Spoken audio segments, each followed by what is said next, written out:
Well, let's start with Penn GSE, actually. You say that you want this place to be the most intellectually exciting place in the nation for the study of education, right? No, I said the world, but okay, the world. So if we want this to be that place, yep. What are the essential ingredients to making this that place? We want to lead in two ways. First, and most important, in my mind, is leadership through ideas. This is where our research and our development work goes. If I could have talked about John Fantuzzo's early childhood program, I could have talked about some of the assessment instruments that Paul McDermott has built. I could talk about Bob Baruch and his actually inventing the Campbell Collaborative and putting meta-analysis procedures on the map for education and social science. There are tons of examples. These are ideas.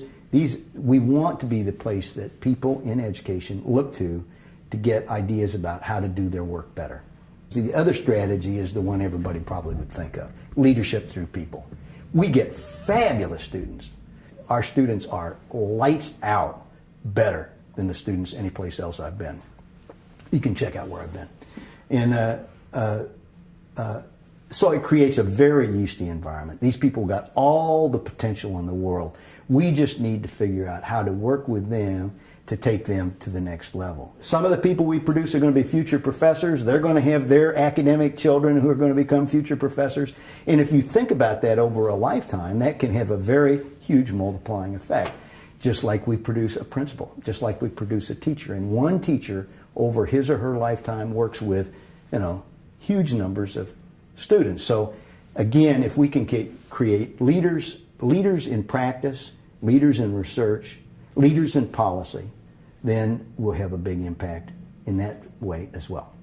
Ed schools, I think, need to be, and this is the word that people were using when I got here, nimble. GSE is nimble. You need to be open to serious, critical evaluation of what you're doing. You need to be open to doing things better. Right now, for example, teacher education. I've been in this field for a long time. Teacher education was never seen as a priority. It was always the weak stepsister of everything else that went on, the lowest of the lows. Teacher education is now seen as very important. We're already quite experimental in teacher education. We have a Teach for America site. We have a residence program. We have the Noyce Foundation from the NSF, so we're cutting edge in math and science. But we're taking a really hard look at what we're doing right now and thinking about this idea of leadership through ideas. Can we take teacher education to a new level that others can emulate?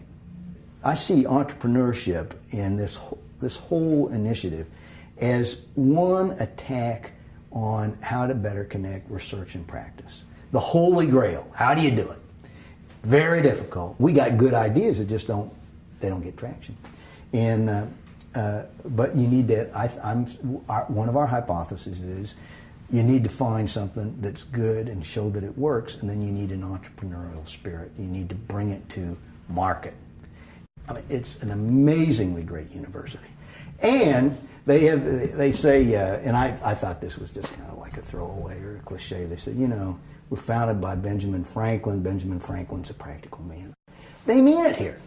Well, education is nothing if it isn't practical. So it is the best university in the world, in my view, to be an ed school in. I wasn't ready for the students being so good as I thought they'd be great, but I didn't think they'd be noticeably better than students where I've been before. Those have been two enormously pleasant surprises. I'll tell you another little surprise. So I'm obviously a quantitative guy, and in education we have way more people who are interested in qualitative methodologies, and GSE has a reputation for great excellence, long history of excellence in qualitative. But I would say that we have great excellence in the quantitative. We have people who are on the cutting edge of quantitative methodologies, but focused more on the application. To my knowledge, we may be as good as it gets for a student who really wants to be in a place that is thoughtful and excellent in both. And that's where you, as the intellectual leader of the school, comes in to ensure that there is that quality sort of backstop, right? Intellectual leader of the school. I'm just the dean. Okay, hi, I'm Andy Porter. I'm at the Graduate School of Education at the University of Pennsylvania.